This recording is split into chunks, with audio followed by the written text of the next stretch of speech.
All right, hello. Today we are going to work on our strut walk. I like to call it the TikTok walk. It is basically mimicking what we do on feet as we walk down the sidewalk, but with roller skates on. So there are a lot of factors going into this that need to be talked about so that we can balance properly because we have wheels on the bottom of our feet. So we are gonna start this with a few drills. I recommend being able to stand on one foot and balance on one foot. So if you need to take a moment to work on that, I do recommend that. If you just put your feet about shoulder width apart, making sure your weight is balanced and centered, and then just shift over to one side, go back to center, shift over to the other one. Eventually, I want you to be able to pick up your other skate and pick up your other skate because we are then going to place it in front and then copy that motion on the other one. So you can do this a few ways. You can put your skate directly in front. You can kind of cross it over. You can do it stationary. You can do it rolling. It's mostly done rolling backward, although you can do it rolling forward, but it feels a little odd. But the main question I get about the strut is, how do I start to get my momentum backward? You can't really go from stationary to rolling backward while strutting too easily. You kind of have to start with some backward momentum. So you do want to do usually like a scissor into it, but you can keep that momentum going by squeezing the inner thighs toward each other and kind of mimicking the feeling of doing a cross, even if your feet are in line, by squeezing those inner thighs toward each other. And we will get into that in just a bit. But first, we're gonna start by drilling some weight distribution stuff. So I'm gonna go ahead and turn around so that you can follow along. I'm gonna put both feet on the ground, my weight is centered. I'm gonna shift my weight over to my left skate and pick up my right skate and place it in front. When you do this, it's a simple lift, place. However, there are a lot of things happening. We have to make sure our posture is nice, our chest is up, our core is tight, and our hips are back just a little bit because we're picking this free leg up and moving it forward. If our hips are too far forward, that's too much weight over there and we could easily fall over backward. So we wanna make sure we're tucking our hips and sitting back just a little bit as we lift this skate and place it in front. Now keep going with that. Lift, place in front, go back. Lift, place in front, go back. If you're starting to roll at all, that's okay, but try to make sure you're putting weight down into the ground in that foot that you're balancing on. For me, it's my left foot. That's just what I'm starting with, but make sure you really have weight down into the ground, holding you still as possible. If you roll, we're on wheels. It's okay. But when you do this, make sure you are not looking down toward the ground because our head is heavy. And if we look down at the ground, our weight is too far forward. So you want to make sure that chin is lifted. You don't need to lift the knee super high, just enough to be balancing on one foot. And when you place that foot in front, make sure it's not too close that you're kicking yourself, and make sure it's not too far that you're needing to reach super far. This knee that you're standing on should be slightly bent, and then place this other skate about that far, a few inches from the other one.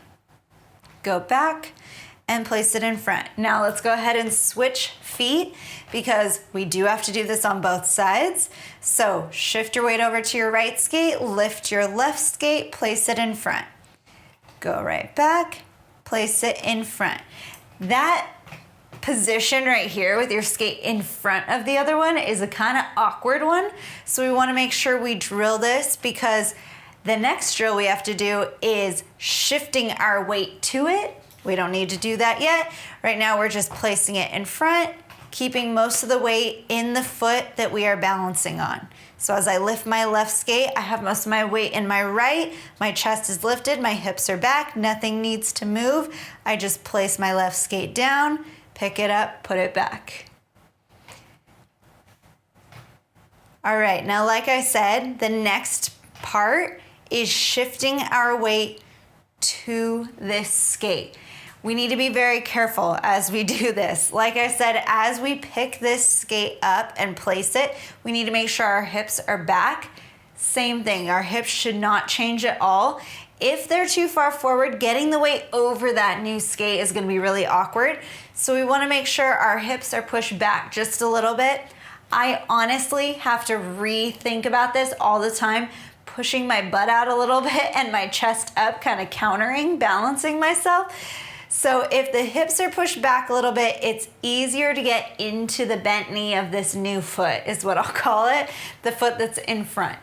So we have to work on shifting from back here in this skate that we were just balancing on, shifting over to the new one.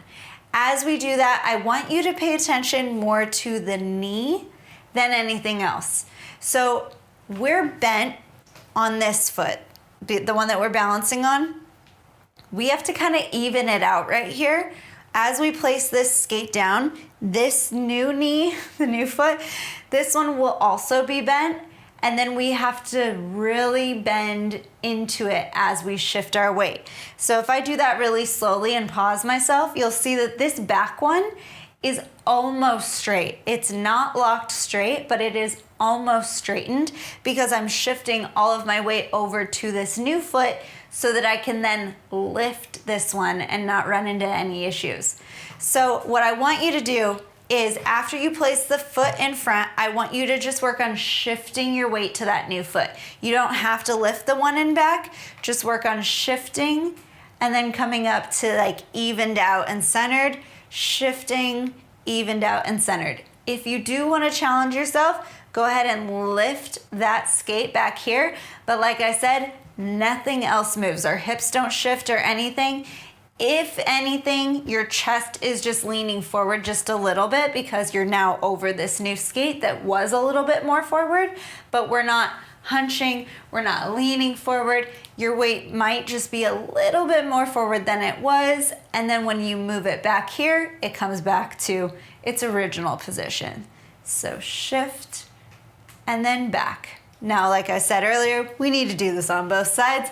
So go ahead and switch to the other side, the first side that we worked on. Put that skate in front, bend into the leg that you were balancing on, and then shift to the new one. So from here, I'm bending and I'm shifting. Fred, you can go outside when I'm done. So from here, both knees are bent. I am bending into the new skate. My natural position from bending is that my heel wheels lift of the skate I was just on. So my whole skate doesn't lift up, but my heel wheels lift. That is actually comfy because that weight moves over here and moves over here. My room is slanted, so I end up rolling that way. Okay, so now we have both parts of this drilled.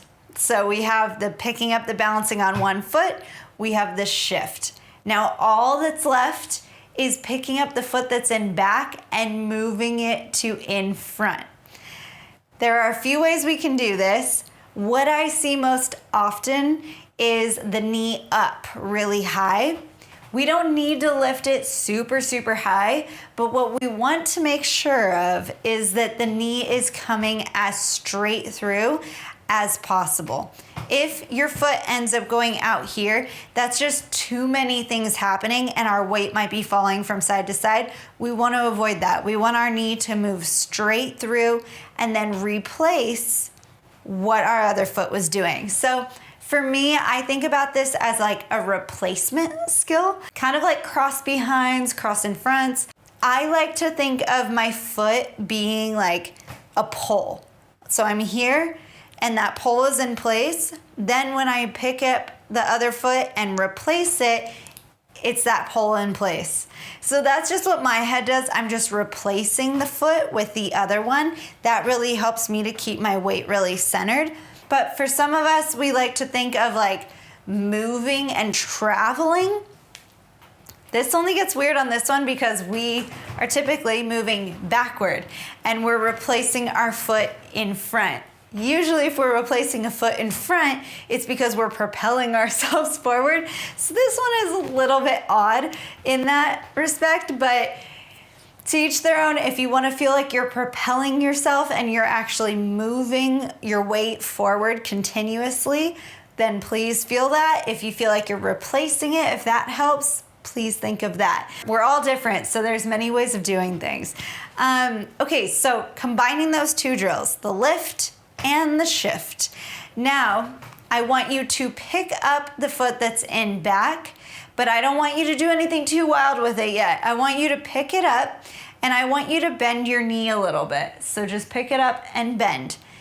I want you to bring that knee straight through. When it gets to about here, you might feel like you need to lift it a lot. I want you to actually flex your foot and place it down in front. So let's do that on the other one. And if you want to hold on to something, I'm holding onto my wall because I'll end up just rolling that way. We shift our weight to the front foot. We lift the back foot, bending it at the knee, bringing it through to about here, and then we're gonna flex the foot so that we can easily step down. So shift, bring it through, flex the foot, step. This will prevent us from moving the knee up too high.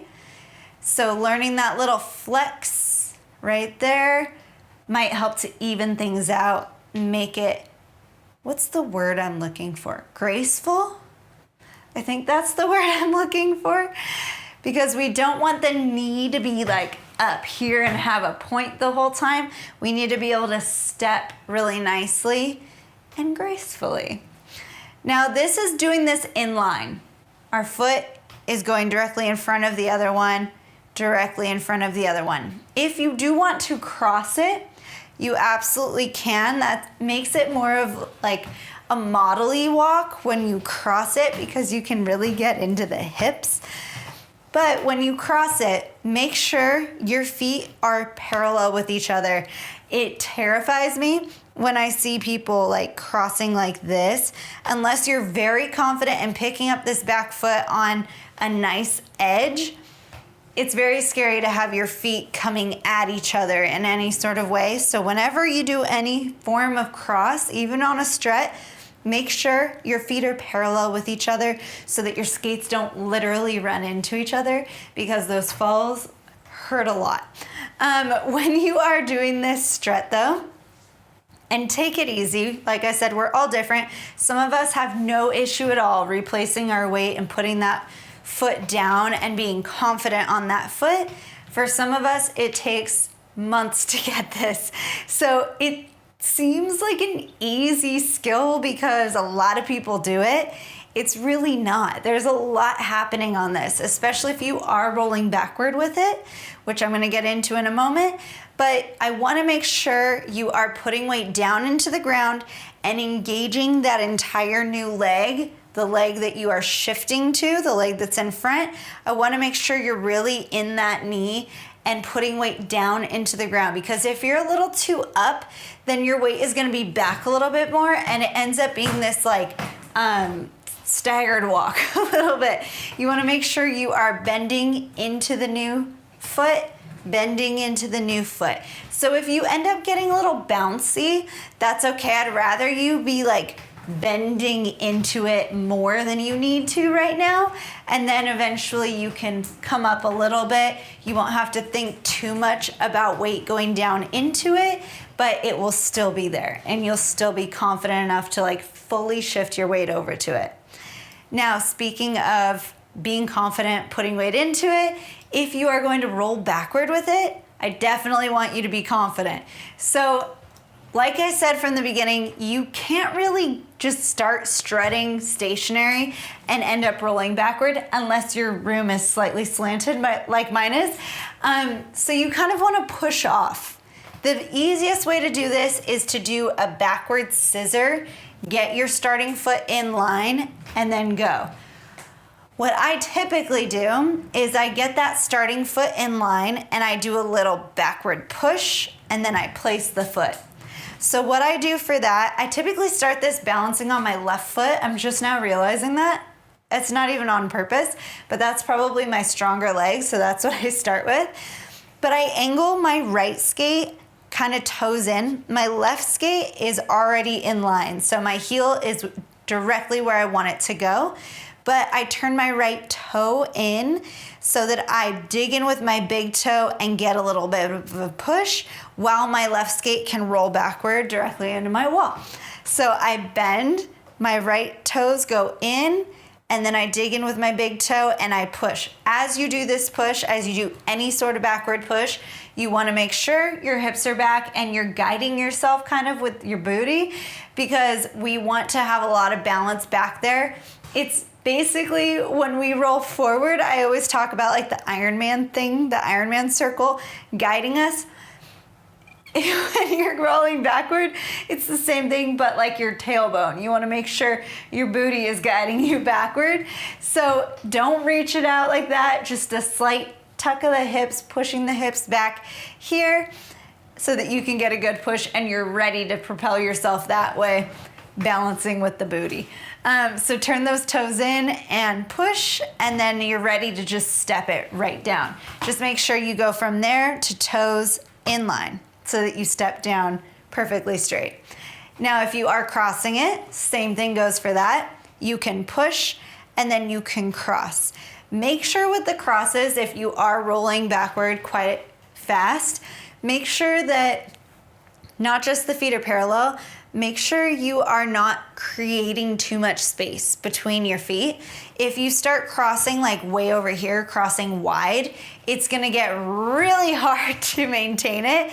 You wanna make sure your crosses are nice and tight, which is great because you'll have tight crosses if you do this enough, but you wanna make sure you're not kicking yourself. Make sure if you have big wheels on that day, you accommodate that and you step a little bit further. If you have smaller wheels, then you can cross a little bit closer. Things like that all come into play on this. So this easy skill is not so easy. I've had a lot of beginner skaters come to me and want to learn this, and I'm like, well, you need to learn balancing on one foot and transferring your weight and crossing and all of these different things before you actually do this. If you are a beginner skater just jumping into this, that's okay too. But I do want you to really drill these things. The free leg, that is the last thing I wanted to talk about. Make sure, even if your knee is straight, that your skate isn't moving out here, like your knee isn't coming in. That is something, I think, because we're thinking of squeezing our inner thighs toward each other to keep our feet in line, that I think our free leg starts to go out a little bit and kick out.